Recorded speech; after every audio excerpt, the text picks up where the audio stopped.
Terres et vignes de l'Aube avec la Chambre d'agriculture de l'Aube. Rassemblés pour innover.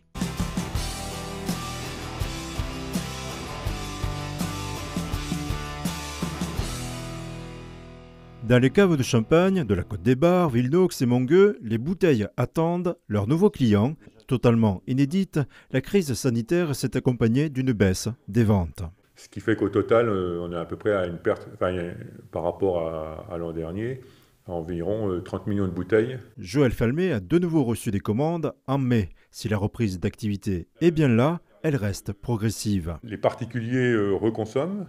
Le marché français a l'air plutôt pas trop mal. La Belgique, ça a l'air de repartir. L'Italie repart. Communion, mariage, réouverture des restaurants participent à cette reprise des commandes.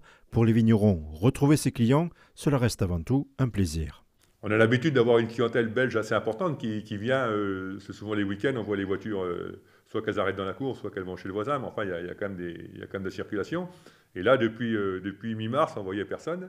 Voilà, donc on est content de voir et voilà, on est content que les gens reconsomment du champagne et il ne faut pas qu'ils hésitent à faire la fête. Durant cette année particulière, la filière champagne pourrait voir ses ventes annuelles baisser d'un tiers, soit 70 à 100 millions de bouteilles invendues. Pour autant, la vendange s'annonce prometteuse. Là, on est encore sur grenaille, on appelle. Et là, début fermeture de la grappe. Donc on est quand même au moins 15 jours d'avance. Donc ce qui augure des vendanges très précoces qui, on pense, pourraient démarrer autour du 15 août. Ouais, les feuilles sont bien vertes et on fait de la photosynthèse à fond là. Donc c'est une usine à photosynthèse, donc c'est très bon. La vigne est plutôt une plante méditerranéenne, donc elle aime le soleil, comme nous d'ailleurs. Les vignerons comptent sur la particularité de cette saison touristique et les eaux-bois pour faire découvrir la diversité des champagnes. Une région assez privilégiée quand même en Champagne, hein, on est quand même donc je pense qu'il n'y a pas lieu de se plaindre. Ça c'est la première des choses. Il y aura quand même un impact sur les vignerons parce qu'on a quand même des charges et voilà, si on vous baisse votre salaire de 25-30% d'un coup, voilà. Mais c'est quand même encore un luxe abordable. Il faut quand même que les gens continuent à consommer du champagne et c'est pas forcément réservé qu'aux grands événements. Je pense qu'on peut se faire plaisir et il y a une diversité de champagne qu'on n'avait peut-être pas il y a 20 ou 30 ans.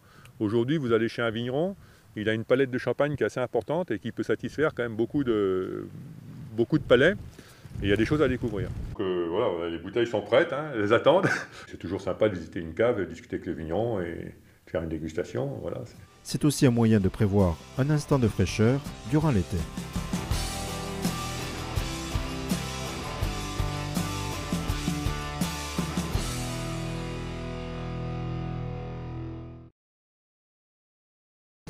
Terres et vignes de l'Aube avec la Chambre d'agriculture de l'Aube.